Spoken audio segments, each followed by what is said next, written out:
Sometimes talking to people who are fresh into adulthood brings up things we all know but don't let come to the surface very often. You remember this, insight that you have forgotten, that disagreeing is fun. And not only can it be fun, but what if the disagreement itself is how we make an impact in our politics? Making your case powerfully to your opposition, rather than dehumanizing and ignoring and canceling your opposition, is actually part of getting you where you want to go. All that and more is just ahead.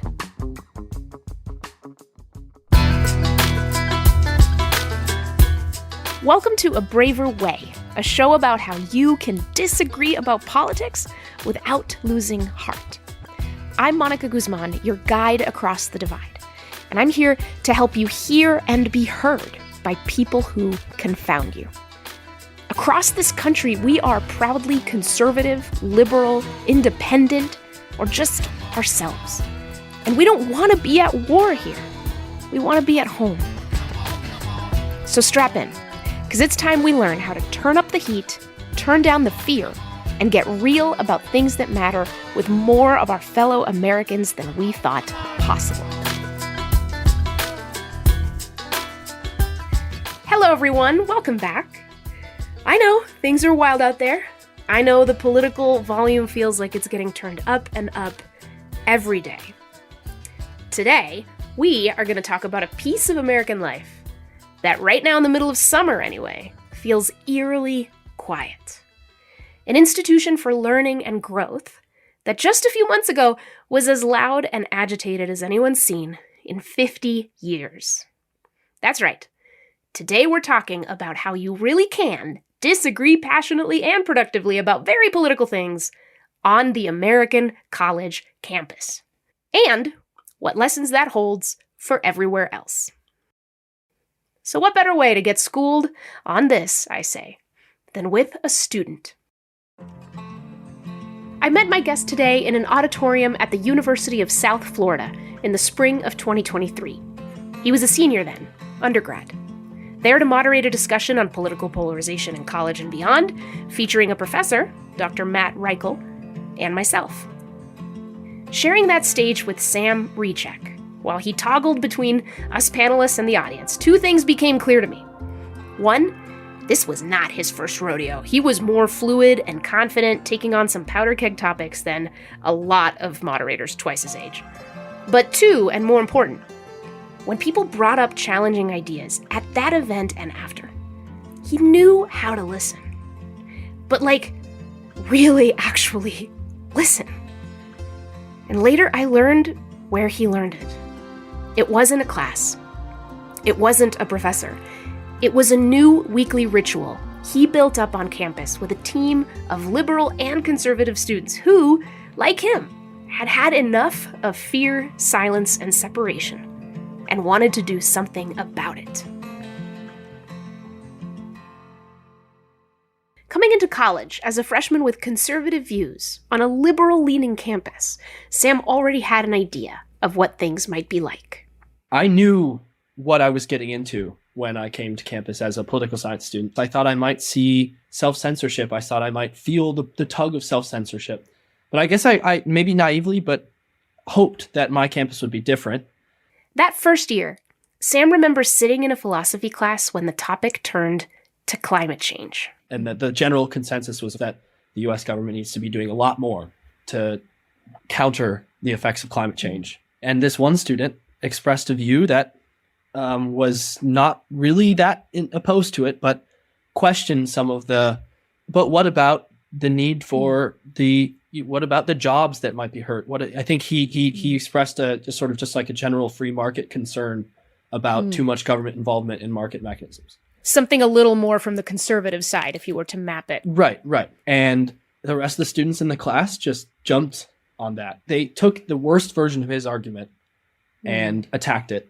And then what was striking to me was my professor kind of jumped in at his defense. My professor was a philosopher, and I think, you often find this with good philosophers. They're actually, what matters more to them is the quality of the argument than what the argument is in defense of.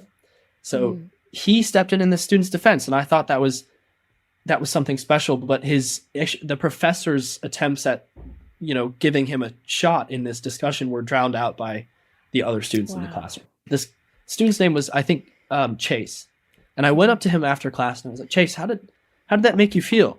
And he said, yeah, I didn't like that. And I don't think that I'll express a view like that again. That's what he said. Wow. And wow. So yeah, that was my first, and I said, okay, my campus is suffering from these challenges that we're facing because of high partisanship and failure to engage with both sides. What Sam saw in class that day, a fellow student getting pounced on for bringing up a different view, and a professor trying and failing to open up the discussion, stayed with him all day. By that night, he had the seeds of an idea. He shared the idea with friends in his dorm, and within weeks, that idea became a brand new student organization on campus. He called it the First Amendment Forum, or 1AF.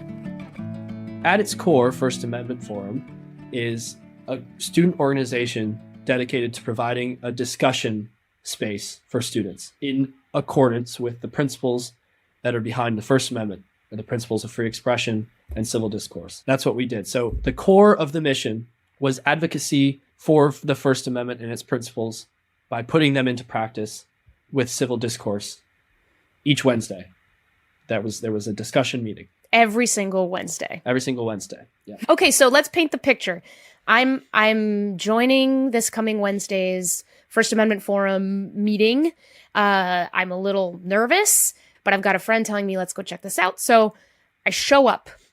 What happens next?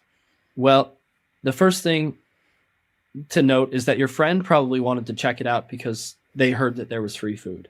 So at USF, the draw for student organizations is if you can get free food to people, then you've provided them a dinner on a Wednesday night.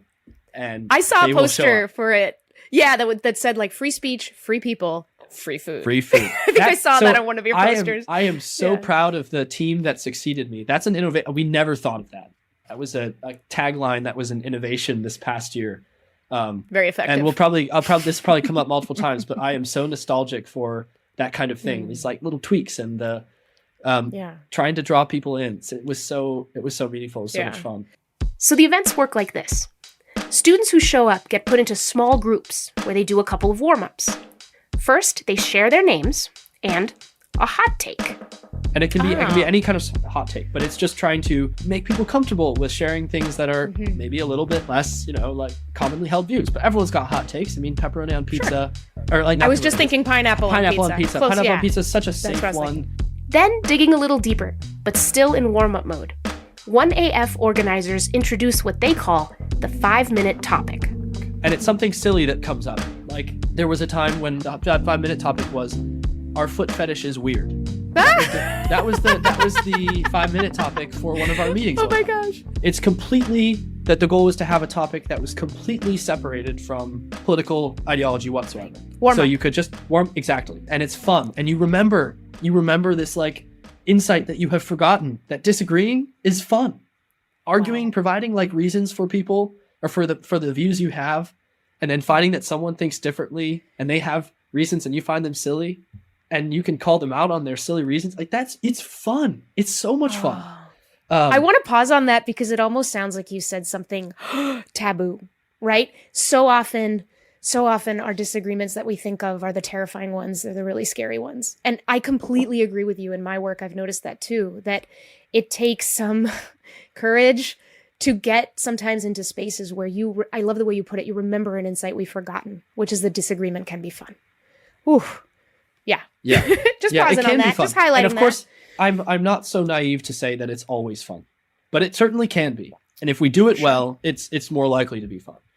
After the 5-minute topic wraps up, they get ready to shift to the weekly topic, the main event. What each week's big topic will be is up to a vote of 1AF student members, and they don't shy away from the tough stuff. So a lot of times it's whatever's heating up in the headlines and on campus that week. Anything from abortion, to policing, to protest, to something that was a big deal in Florida, what role schools should play in teaching kids about gender and sexuality. You're warmed up and you kind of know everyone, and they've got their like discussion persona. Somebody's the leaning back in their chair and they're like, I think, and then they're going to say the most controversial thing that you've just heard today, and then there are the people who are a little more timid and they're like, well, then there are the sort of like people who are, they're activists and they know what they think about the issue, but everyone's kind of already assumed those personas on the topic. Sensing that different people come to disagreements with these different personalities or personas, which I find such a neat insight, by the way, Sam and his team worked hard to make sure that these events made room for all of them. One of the sort of like core insights that we tried to instill amongst the members was that nobody's unqualified to talk about what the right thing to do is.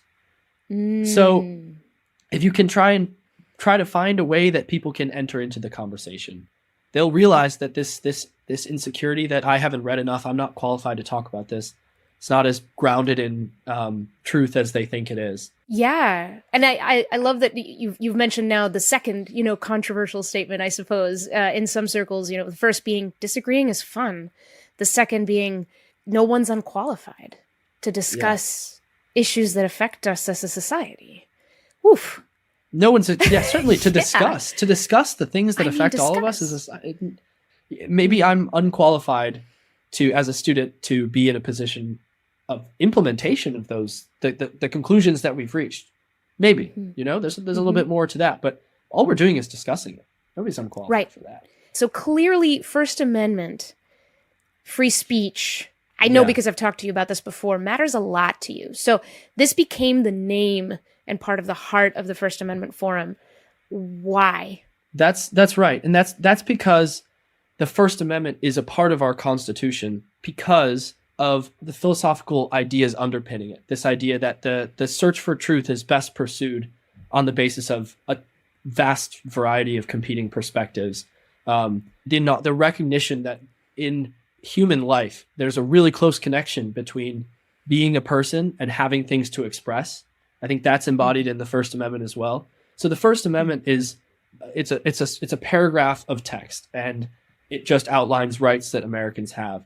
But it's there because philosophers for a very long time have recognized that there is serious value for both a just society and for the creation of new insights and knowledge in protecting as large a range of perspectives, or protecting the expression with as large a range of perspectives as is possible. Yeah. And how did you know, as a young person growing up, how did you know that was important to you? I often trace so it's not that I knew all along, but once I read some of this philosophy, once I read snippets from John Stuart Mill's On Liberty for the first time, advocating for tolerance of competing perspectives felt intuitive to me. And I often trace that to the fact that I grew up in a household with, my mom is an evolutionary psychology professor at the university in my hometown in Wisconsin, and my dad is Catholic. And so I would come home from my Catholic school where I had learned religion and I had learned the creation story. And I would come home and I would see Steven Pinker and Richard Dawkins, these famous evolutionary psychologists who I would see books called The God Delusion on my bookshelf at home. And I saw my mom and dad, they're happy, and they make it work, and they recognize. Oh, so they disagree with each other. They certainly think differently about religion. They disagree on whether there's a God and the value of religion to society. But I think the real insight that I got as a child growing up in my household was that competing perspectives can live well or can live alongside each other, even when they're fundamentally in disagreement about the most serious questions at the heart of being a human, or like what it is to live a meaningful life.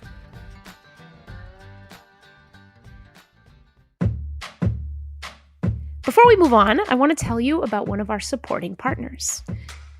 In an oversaturated and partisan media environment, a lot of us are either making incomplete, biased choices about what news we consume, or letting big platforms choose our news for us. Enter the flip side. It's a newsletter for the average person who wants to get out of their news bubble and spend time with different viewpoints. It's hard for liberals to watch Fox News or conservatives to watch MSNBC. But if a bunch of us take 5 minutes a day to read the flip side, which I do on the regular, by the way, we'll have a good starting point for talking to friends and neighbors who see the world differently. To learn more about the flip side, a member of Braver Network, visit theflipside.io. Learn more about Braver Network and the movement for civic renewal at braverangels.org/abraverway.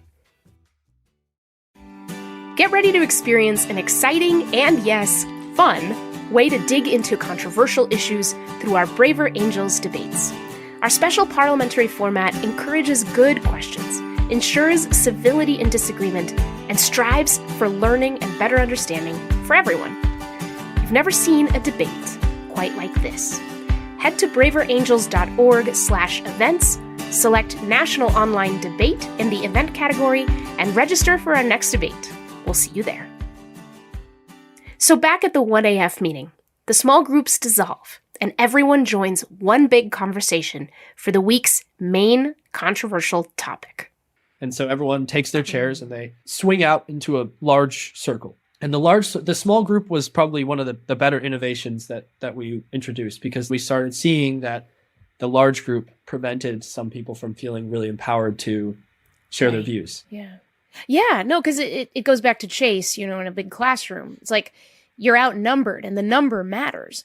You reduce the size of the group, and then if somebody has an opinion that is a little scarier to share or doesn't seem as common, the smaller the group, the lower the barrier for that person to share it. And the other thing, that the lower the barrier and the more likely that somebody in the group is just trying to be a bit funny. So they say something like provocative, and there were people like that, and they added a lot of value to 1AF discussions. Ooh, say more about that. You mean people who provoke a little bit for fun, but in good faith, or what do you mean? And there was this one guy, his name was Romeo. He was this person I have in mind where he'd like sit with his chest back and his shoulders back, and then he would say something in a conversation about gun control. He'd say something like, "I think that we should just give teachers guns." He would say something like that, and actually he may have meant it to his credit, but if he said it in a sort of comical tone, then someone who was like inclined to say, well, hang on, there might be something to that. Maybe that's not the solution, but why would people suggest, who wants to introduce the nuance? Often I think what you see is the provocateur is willing to offer the absolute stark statement that the nuance is then drawn out of. I love that. So that's the value you saw, is someone with, the bravado and maybe the guts and a little sense of humor to just kind of state something bluntly. And maybe they believe it, maybe they don't. That's not the point. Absolutely. Yeah. Wow. And it made people a little more comfortable questioning the common orthodoxy, because someone's just said something so rap. I mean, this is just as a side note, I think this is one of the reasons that we people who are invested in freedom of speech value comedians so much, because they're often willing to just say the outlandish thing that then we can draw the nuance from. So in the large group, the students continue to discuss, using questions organizers presented as a jumping off point. Meanwhile, the organizers keep a running list, in order, of the students who raise their hands to speak. And then I would people would express their views, and we would go down the list. And oftentimes people would say, oh, I was going to say something here, but I want to respond to that as well. And we were able to have quite a complex discussion with a lot of threads that people could pick back up on. Right. I think of it as, it's like people are in line, but you're in line to say one thing, but as you're in line, you're still listening. And by the time it's your turn with the mic or whatever, what you've said, now you can connect to what others are saying. You are building something as a group together. Right. That adds layers and dimensions to what would have just been your opinion that you'd express in isolation. Yeah. It's like you're waiting in line to order a Blizzard at Dairy Queen, but they keep changing what the toppings that you can put in as you're getting closer to the cashier.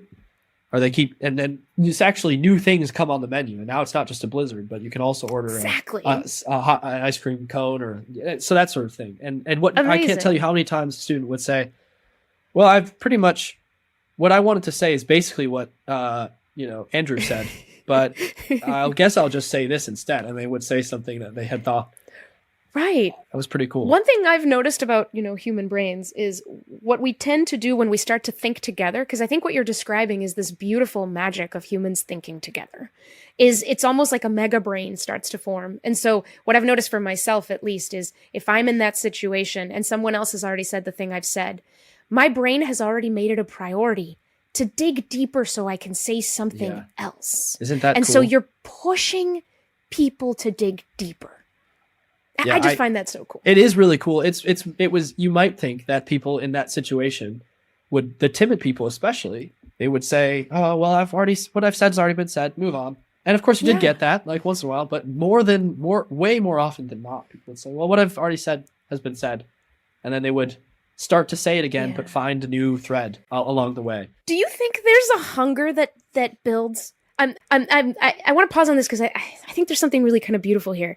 And I feel like in these group dynamics where so much is welcome and being generated, it's like an engine and it starts to roar and move, that it feels almost like people can't help but be pulled in and their hunger to express and to add begins to build from somewhere.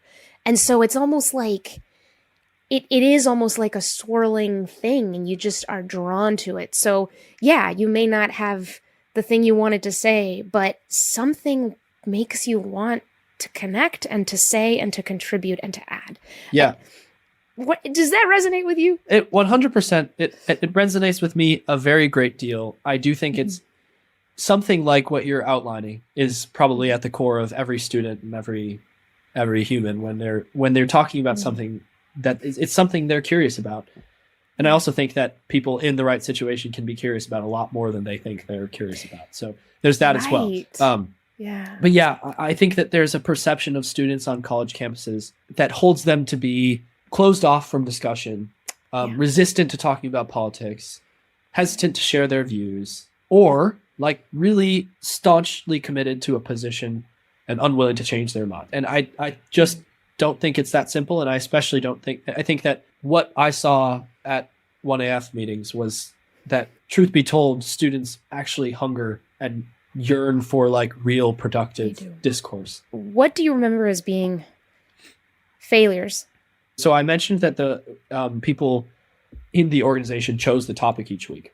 That often meant that the topic that was the most pressing in the news was what we discussed at the following week's meeting. So when the draft leak came out, signaling that the Supreme Court was going to overturn Roe v. Wade, you know that within the next week, the topic was Roe v. Wade and abortion. And that was a really well-attended discussion of that. Because at that point, we had started to establish that the group was becoming to take on its form, and people were starting to recognize what it stood for, and that people of different perspectives could come. So we actually had a significant showing from people who were pro-life at that. And I remember at that conversation, the hot take that someone introduced themselves with said, my name is Ben or whatever, and I think life begins at conception. It was just like, right out, and it's those kinds of moments that, as someone trying to facilitate civil discourse, I was terrified at that conversation because I just knew how like high strung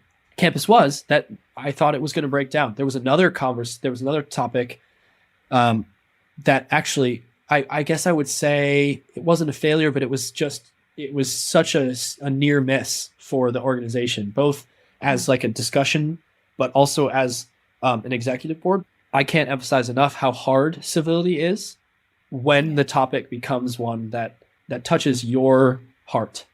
So we had in the same term, the Florida legislature passed a bill that was colloquially called the Don't Say Gay bill. Right. And it established that high school teachers in public education could not teach up to third grade or something like that, could not teach sex education, which it wasn't even there. Nowhere in the bill did it say "Don't say gay," but that was just what it became. That was, and it became a beacon for the LGBTQ community on campus as something that they were really quick to jump on and issued statements about. And one of the members of the executive board was in that community and asked me to sign a statement, like in support of signed the statement against that bill and the governor's decision to try and request the names and health records of students who were receiving care for being transgender. So there was those two things together were like campus tensions were flaring, and I knew it. And a member of the executive board had wanted me to sign it and was really obviously understandably really upset. And I said no. I had to say no, and because commitment to nonpartisanship as an organization and commitment to not taking political stances meant it was so core. And so that's a clear line if you're a nonpartisan organization. And of course, when people care about an issue that deeply, it seems wrong to even call it political. So that was a thing that created a rift within the executive board. So for a lot of people, let alone students, having one conversation on a tough topic with people who might really disagree with you would be hard to conceive doing at all, let alone every Wednesday. So what did it do to you? To do this over and over and over again? I've never thought about that before. Oddly, but I guess I saw that students really are hungry for these discussions and capable of having them. I have so much more trust in my peers to have these conversations on difficult topics. Yeah. A little more optimism. Yeah. There's a student named Nicholas. Nicholas is he's still a member of the organization, and he's actually going to be the vice president in the coming year.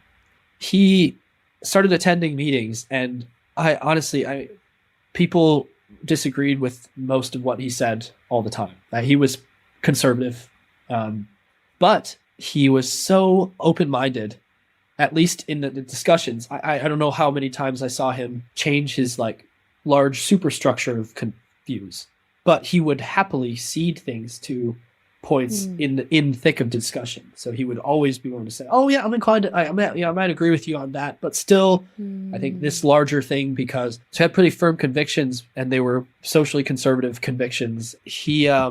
I take it that at 1AF, if it's doing its job right, is a place where students like him can now go for a community. Nicholas now is leadership for the organization, and we were all friends. Everyone really enjoyed Nicholas.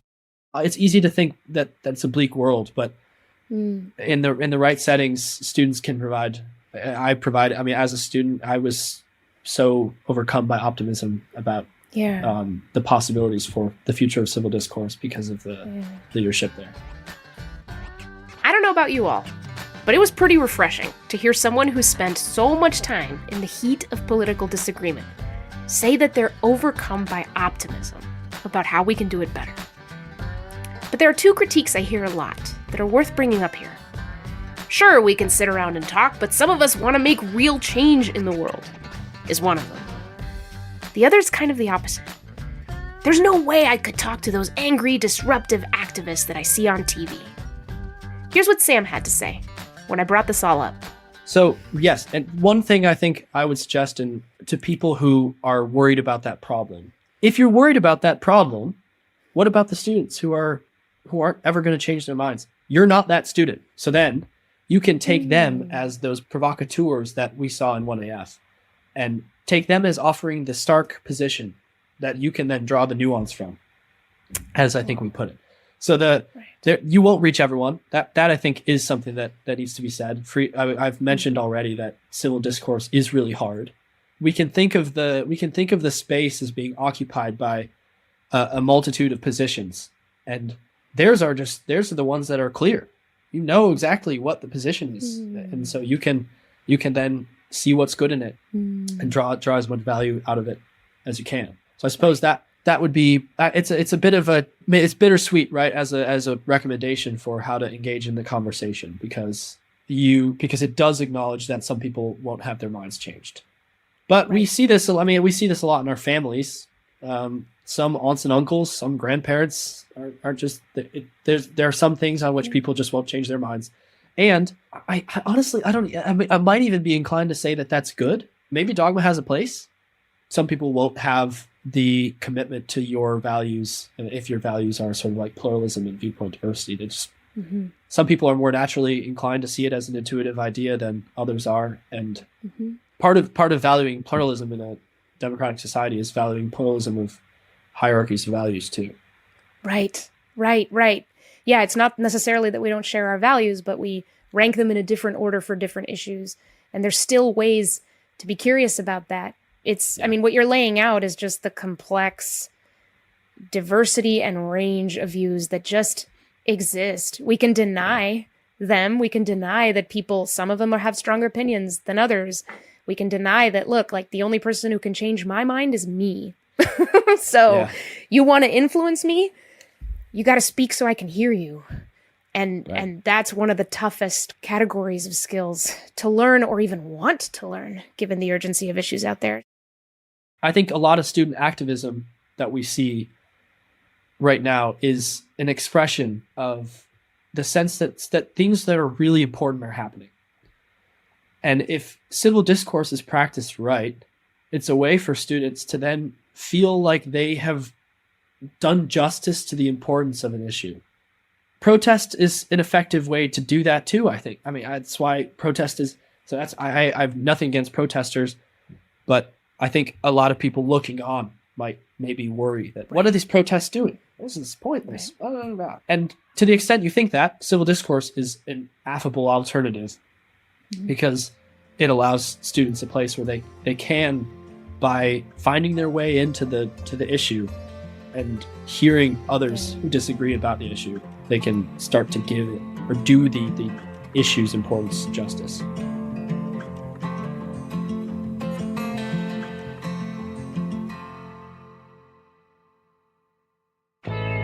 This season, we are proud to be partnering with two fantastic media organizations to help us reach more listeners like you. KUOW is Seattle's NPR affiliate station, founded with the idea that everyone should have free access to honest, fact-checked information. Deseret News is a multi-platform newspaper based in Salt Lake City, committed to providing thoughtful reporting and insightful commentary from the Intermountain West. Help us by helping them. Learn how at kuow.org/brave or deseret.com/subscribe. Thank you, Deseret News and KUOW, for helping us create bridges between communities and a Braver Way listeners everywhere. Braver Angels is leading the nation's largest cross-partisan, volunteer-led movement to bridge the political divide. Through community gatherings, real debates, and grassroots leaders working together, we're offering America what it needs to overcome the bitterness of our politics. And here's the thing, you can join us and be part of the solution. Head to braverangels.org/join to become a member and support our growing movement.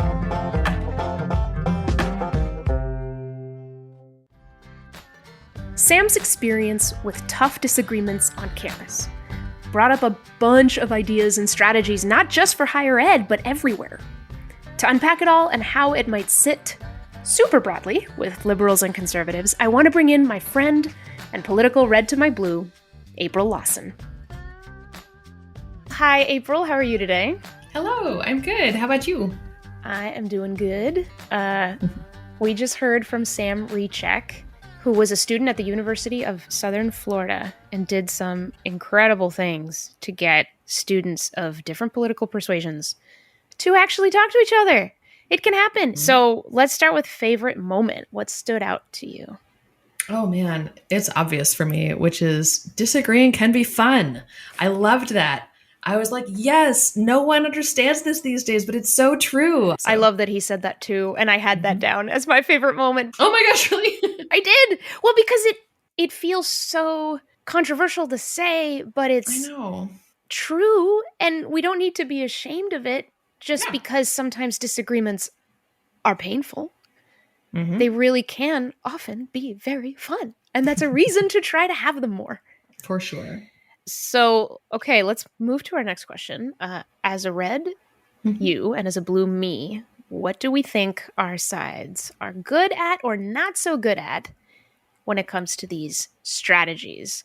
For sure. I mean, I think there are things to be said about reds and blues on campuses broadly, and roughly that there is a tendency on the blue side to get into sort of righteous protest mode and on the red side to get into provocateur mode, and that I as somebody who was a conservative on a campus, I think that how you approach that stuff is really key. And I'm frankly sort of frustrated with the right on campuses now that does the provocateur thing, because I think that it's not necessary. There are so many good conversations that can be had. Oh, I guess maybe I'll just take a second and say I've done work on college campuses in this area for the last 5 years. And I would say two things in terms of strategies. One, this is more of a trait than a strategy, but my generation, Gen X, was notoriously apathetic, and millennials were also pretty apathetic. And boy, Gen Z is not apathetic. That's for sure. Have whatever opinions you want about them, but these people are in it to win it. They are so committed. And I think that, frankly, I would say that Reds are not as good on average at saying we're showing up to play. We're going to be in the game. There's a bit more heckling from the outside than I think is ideal. And now I'm speaking about Reds broadly and American politics broadly. However, what I would say a strength on the Red side is humor. I think that the thing about free people, free thought, free food, and disagreement can be fun. I think that there's particularly in contrast to blues sometimes, where there can be this sensation of tightness, that Reds have a strong tendency. Sometimes it's all the owning the lib stuff is not necessarily, it can be mean-spirited. It's not always positive. But I also think that there is a tendency on the right to say, okay, guys, I know, but can we just relax for a second? I know I'm saying the wrong word, or I'm saying the wrong, I'm doing the wrong. And so I think that there's a bit more willingness to laugh at the whole thing. And that actually that's helpful if it's done with a good spirit. The motto of the debate, the conservative debate group that I was in college was, we take ideas seriously, but not ourselves. And wow. I think that attitude can be really helpful. That was a motto for you in college. And say it one more time. We take ideas seriously, but not ourselves. Amazing. And I just think it was healthy. I really like that. And it sounded between the lines that Sam was trying to bring that culture, because he called out Romeo was the name. That's of right. The guy who, he said he was sprawl in his chair and say, teachers should just have guns. That's right. I loved that point he made, that it's a choice to hear a stark position as a threat. An alternate choice is to hear a stark position as a starting point in a conversation. And the way Sam put it, I loved his language around this, name the stark position and draw the nuance from it, that the stark position carries that service. That's so cool. But you do have to do it in a context where you're not so afraid. And humor and fear seem kind of opposed. So if you can laugh, you'll be less afraid. That's right. So how about you? I would have said, and I think maybe we can have a little showdown, I don't know. I would have said a strength of the blue side is humor, which is a strength we said in the red side. Wow, I'm taking all your answers. But yeah, I don't see that argument yet at all. Please make it. Interesting. I think of what comes to mind. So I grew up with The Daily Show on Comedy Central, and Jon Stewart, he was really good at using humor to point out absurdity. But I think what you said is absolutely true, that the blue side is taking itself very seriously, in which, under that context, it's very hard to laugh. Laughing becomes offensive, and how dare you make light of anything? And I understand, because, hey, not everything's funny. We all have things that you don't joke about that. And it's not always appropriate, clearly. So I do think there's a lot of fear that grips the blue side and has made comedy itself has felt chained up in the last many, many years. I've actually thought a lot about this, because what my understanding of it, because I've spent so much time trying to understand so-called cancel culture in college campuses, there is some research suggests that laughter is actually more of a bonding mechanism to release tension for a group than it is a direct response to a stimulus. And so my understanding or theory, I guess, about why blues tend to be more wanting to police that sometimes is that they don't want tension to be taken out of some conversations, right? They don't want it to be the case that we can just laugh about. I mean, if I were to put this in the spaces that I am sensitive to, sexual violence jokes, not very funny to me. They're just not, because I don't want the tension to be released. I want people to grapple with it instead. And so I guess what I'm saying is, in an effort to like reach across rather than just criticize the left for being laughter police. I want to say I do think there's actually there is an argument to be made for it. Yes, I think that's spot on. I as we're talking, I'm realizing just how closely related humor and fear really are. And fear is useful. Fear and tension, fear keeps you activated, and a little bit of fear means I got to figure this out. I got to figure this out. I got to be okay. This is important. Pay attention. Exactly. So if people are not in that state of tension, then they're just going to roll by the thing that's really important for people to talk about. And so this happens in our lives. It happens in our politics. And so it's occurring to me that it's sort of a healthy tension between tension and humor. For you sure. know what I mean? Because now I think blues are afraid of losing a lot of the tension that they think in the last many years has really driven culture forward. And if we lose that tension and start letting people laugh, then we'll lose the war. We'll lose the battle to make a better world. And what high stakes, right? Yeah, I see that a little differently. I guess what I would say is I understand the value in pushing social norms forward by policing things, including social interactions like laughter. And I think we have to do that in a way that doesn't leave so many people behind. It feels a little sometimes like the blue side is trying to gallop so far ahead that like all of the rest of us reds are like a mile back there saying, hey guys, like exactly, we're still here. Right.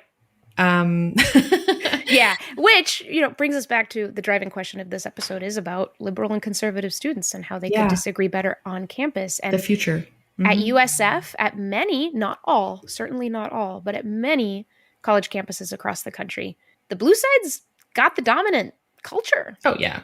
And so when you talk about that, reds being left behind, I've visited lots of college campuses in the last couple of years, and that's a very, very alive kind of topic. When I went to college, I graduated in 2005. It was a topic, but people almost laughed it off, was what I remember. I worked at the college paper, and I was the opinion editor, and I'm liberal, and we had our conservative columnists. And in the newsroom, there would be mockery. And nobody thought it was a problem. Right. There'd be mockery of, what did the conservative columnists say this week?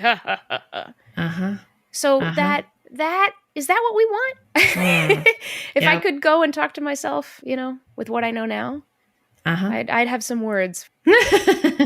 I'm curious, like, what you're seeing since you do go to campuses in terms of like what is working and like how have you seen this show up in your life? So I'm thinking about all the visits to colleges for sure. But maybe the most tender thing is I have an 11-year-old and my money is he's conservative. Ooh. My money's on that. We've had profound conversations about all kinds of things. He knows what mom does for work. Wow. And my parents did such a bang up job, I think, raising me to be my own person and think my own way that I'm trying to do the same with him for sure. So I'm thinking about that do I want college or education to be a place where my son can't be fully expressive and fully received? It just kills me to think that someone would just write him off, prejudge. And Sam in the interview talked about Chase in class, that story that he opened with, that Chase had a different opinion. And his professor stood up for him, at least stood up for, hey, let's have the discussion. And the students still drowned him out. So that to me is taking someone's light and turning it off. Why would we do that to each other? And again, let me be clear. It's not like conservative students are the only ones, there's for sure. We unsee on so many levels. Totally. It's complicated, layers and layers of unseeing.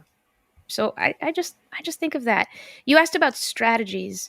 So I think that one of the things that really helps that came out in Sam's retelling of what the First Amendment forum meetings look like is structures that force people to listen.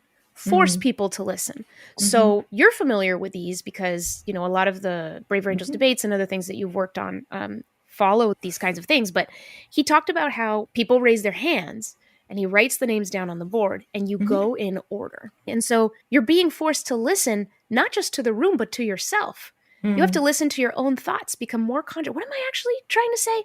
Oh, that guy just had a good point. I better add that point to my point. Oh, that guy just said what I was going to say. What am I going to say instead? And that's usually in disagreements that have no structure and a lot of tension. Nobody pauses to listen. We just don't. We don't even... If you really set a timer on this stuff, it's ridiculous. Like, you won't even let another person talk for 20 seconds before you interrupt. That's what we do. So yes, structures that allow you, that force you to listen, but that you're bought into, that you don't think it's okay because your turn will come. Yeah. Well, and we can do that conversationally in our own lives, right? Usually the things that are the most effective, especially if you're dealing with a difficult conversation, usually it's best to listen first. But there are also ways to cue that, like, I really want to hear your perspective. I just want to share this or whatever. Yes. If you can communicate, you will be heard. That makes people able to listen in a totally different way. So, yeah. Yes, exactly. Did you, in your personal life, what else comes up for you on how you run into this question?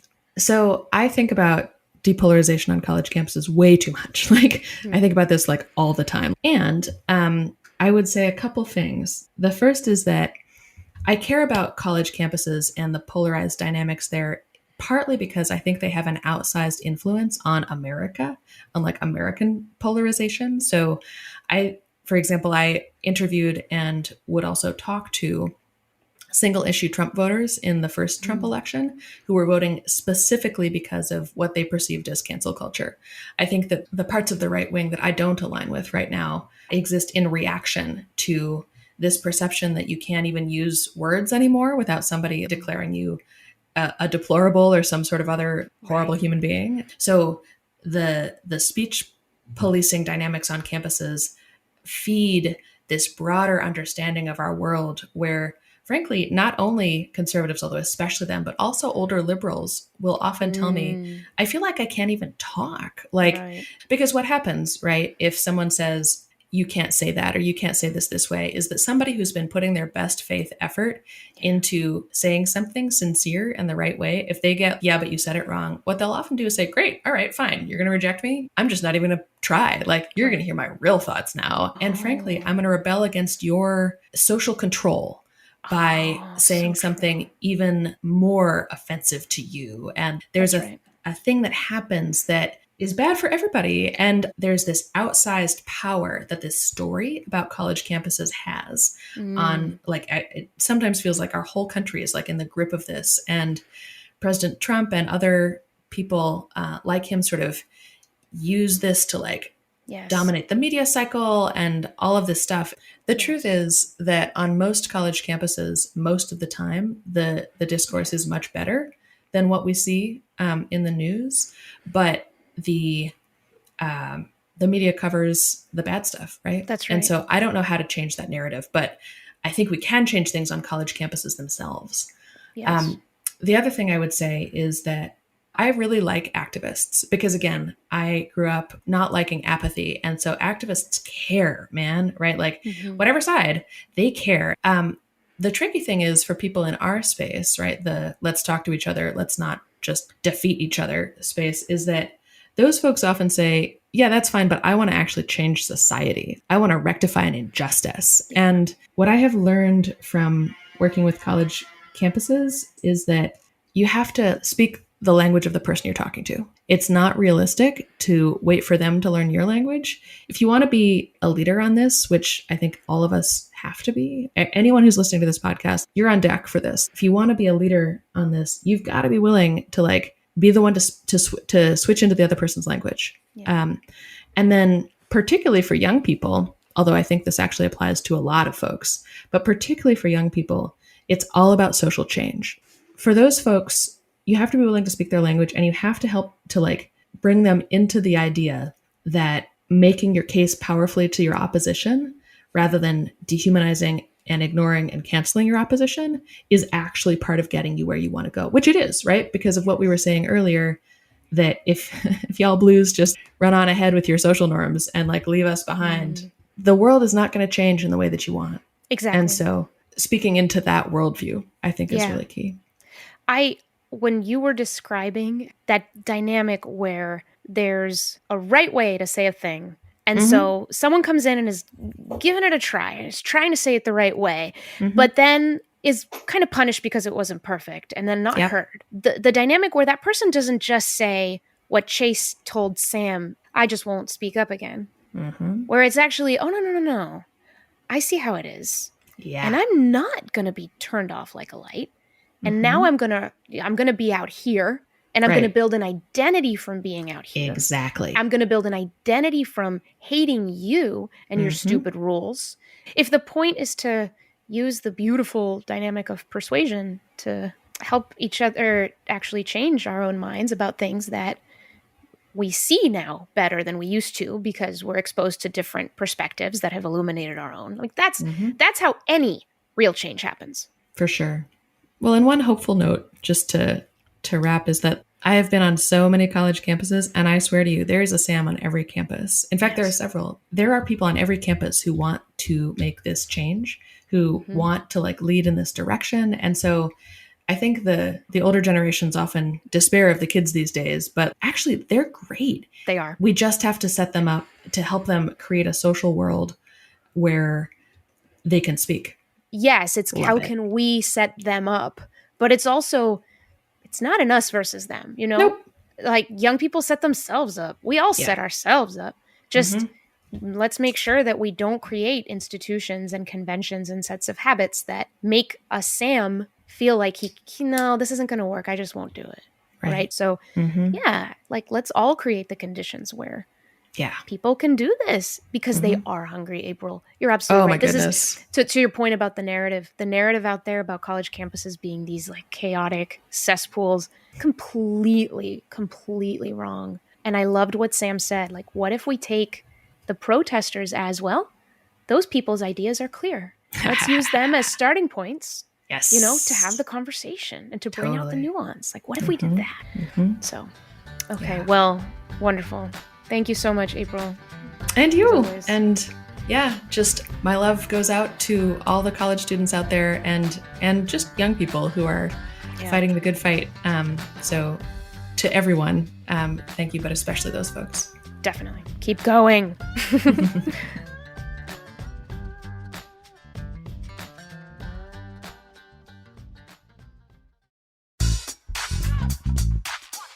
Regardless of your preferred ideology, if you were born before 1997, you are bridging a divide this episode that we don't talk about as much around here, the generational divide.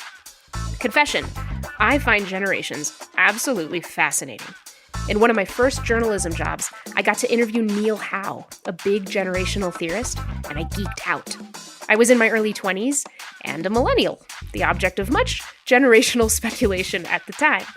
Of course, now it's Sam Rechek's generation getting a lot of the attention. Gen Z. What is different about Gen Z, politically and otherwise? Rather than do what know-it-all adults did with us millennials back in the day, speculate, I went to USA Facts and I did some digging. USA Facts is a nonpartisan nonprofit that's out to guide people through the maze of public data from the nation's more than 90,000 government entities. They do that by compiling the data and organizing it so it's accessible and understandable to everyone. Not just policy wonks, not just journalists. Everyone. USA Facts is also a proud sponsor of A Braver Way. The first thing I learned, clicking around USA Facts and landing on some resources from the Library of Congress, is that the oldest members of Gen Z turned 27 years old this year. That's 3 years too young to serve in the U.S. Senate, but just over the bar for the U.S. House of Representatives, where a man named Maxwell Frost became the first Gen Z member of Congress back in the 2022 midterms. As for where he's serving, it's the Sunshine State, Florida. Now, for Gen Z's voting record, it's what you might say we've come to expect the last couple generations from our youngest adults. 46% of Gen Zers who are eligible to vote were registered to do it in 2022, and just 26% of them voted. That's at least 10 percentage points lower than every other generation that's eligible to vote. What other trends is Gen Z contributing to? It's general knowledge now that, according to how race is defined by the U.S. Census, America is growing more racially diverse. The biggest swing in Gen Z from us millennials? Hispanics. The racial category I check off now applies to a full quarter of Gen Z. But going back to school for a minute, I thought about how college just seems to get more and more expensive, and found myself wondering, is higher ed less accessible for Gen Z than it was for me? And how much does having a college degree impact what they can earn as they move into adulthood? The numbers look like a red flag, and charts from the National Center for Education Statistics and the Bureau of Labor Statistics spell out why. From 2000 to 2019, the cost of 1 year of college went up 59%. But wages for people with bachelor's degrees, inflation-adjusted wages, only went up 1.7% in that same period. And if you got a high school diploma but didn't go to college, your wages actually went down those years by 0.5%. It'd be good to have some fresh Gen Z energy helping us tackle this, right?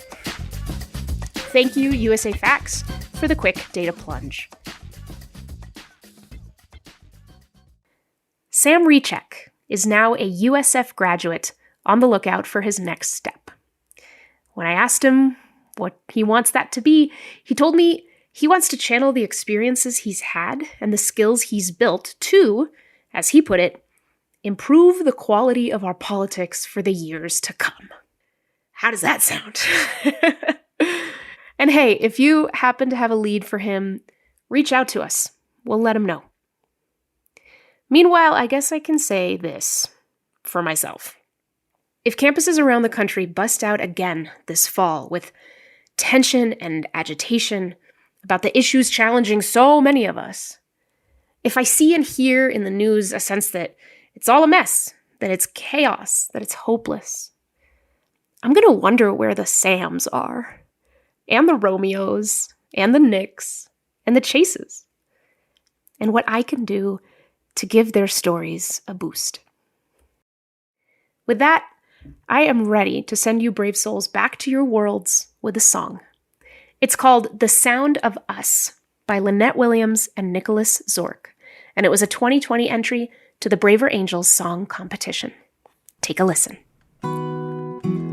What does it mean to be free when we're made to feel so divided and we're too afraid to believe life is more with all of us? What does it mean to be whole? Thanks everyone so much for joining us on A Braver Way. If this episode sparked questions or stories you want to share with us, we are all ears. You can always reach us at abraverway@braverangels.org or join our new text line to check in throughout the season from right there on your phone.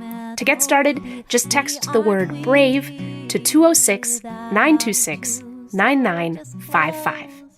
A Braver Way is produced by Braver Angels and distributed in partnership with KUOW and Deseret News. We get financial support from the MJ Murdoch Charitable Trust and Reclaim Curiosity, and count USA Facts as a proud sponsor. Our senior producer and editor is David Albright. Our producer is Jessica Jones. My disagreement buddy is April Lawson. Our theme music is by the fantastic #1 Billboard bluegrass charting hip-hop band, Gangsta Grass. A special thanks to Ben Karen, Don Goldberg, Gabby Timmis, and Caitlin Annis. And to everyone who's been sharing episodes of this podcast with your friends and family this season, or written a review of the podcast for others to find.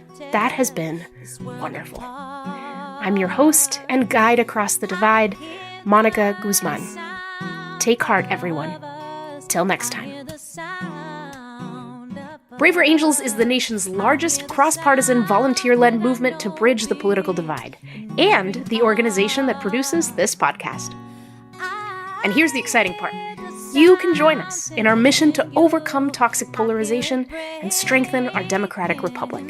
Head to braverangels.org/join to become a member and support our growing movement.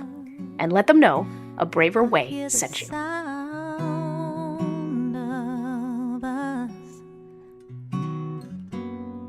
I hear the sound of us.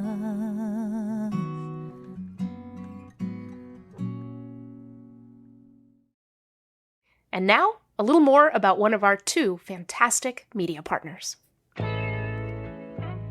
KUOW is proud to partner with A Braver Way to help this podcast reach more listeners like you, because they believe that a better democracy begins with an informed public. As Seattle's NPR news station, KUOW is committed to providing local stories, trusted perspectives, and inspiring conversations, all free of paywalls. Over 90% of KUOW's operating budget comes from community support. If you value this podcast, please consider donating to KUOW at kuow.org/brave.